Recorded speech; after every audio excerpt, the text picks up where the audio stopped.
make a statement when you get to Orlando. How do you guys continue to just go into enemy territory with the confidence that you gained from the first two games? Yeah, I think playoffs are unique, right? And we obviously have been confident, since getting to the playoffs.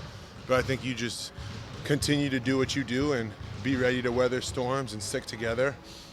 Our travel group is all we got down in Orlando, so just leaning on each other and collectively taking the tough times head on, as a group.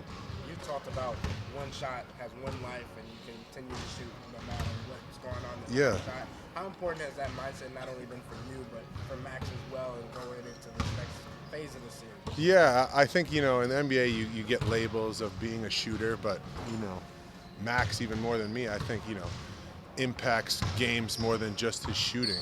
There's so much more to basketball than just, making shots, being able to impact the game defensively with your energy, your smarts. But with that being said, yeah, every shot has a one-shot life. I can't focus on what happened before. I just got to be ready to take the next one, and hopefully it goes in. I trust my training and everything that I do to prepare to get to this moment, so that when I step up, I'm shooting it with confidence, and the ball's going to go in, or it's not going to go in, but the next shot still has to go up. So with that, talk about how it must have take time to build up that confidence that, the next one's going to go in. Over the course of my career, I've made a lot of three-point shots, so to second guess myself would be very foolish, but I am smart enough to know that if I don't shoot, something worse could happen, like turn the ball over or travel. So I think I'm smart enough to know that what I am really good at, I can stick to my guns and trust my preparation. That if I've missed a bunch of shots, the law of averages say that I'm going to start making a ton of shots. Before the series, you told me to keep track of the rebounds and the fast break points. It's definitely going your way. There we go. Yeah. On the road, though, what makes it more difficult to maintain that, and how can you respond to that part? I think the biggest thing is on the road. I think you've heard the saying, it goes around all the time during the playoffs. The series doesn't start till someone else wins on someone else's home court.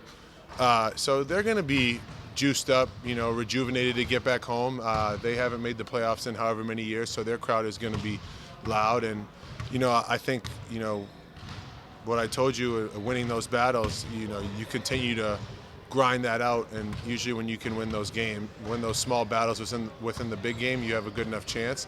But like I said before, sticking together and trusting each other and sticking to our principles and what we've built this whole year, I think is a strong foundation, and to lean on that when things get tough, especially in the playoffs, and usually teams that can lean on their strong foundation usually can withstand, some tough times. One of the few things that you guys haven't done well is take care of the ball against the team. Yeah.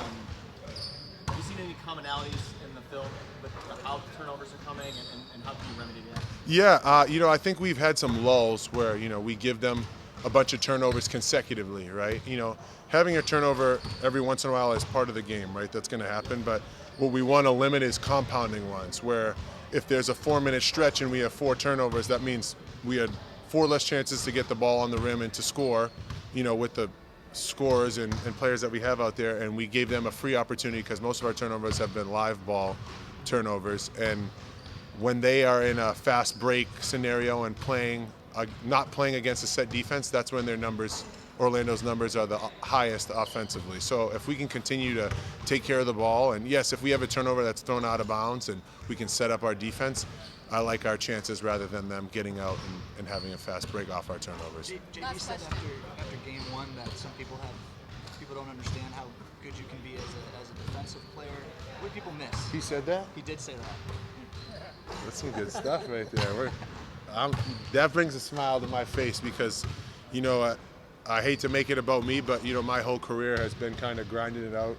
I've been a basketball player my whole life and a competitor, and try and look at myself as a winner. And, when you're battling stigmas and labels in the NBA, it's hard to break them, right? I think everybody knows once you labeled something in the NBA, it's hard to break that. So, for him to say that, it means a lot. But, that's something that I pride myself on, is I'm a competitor.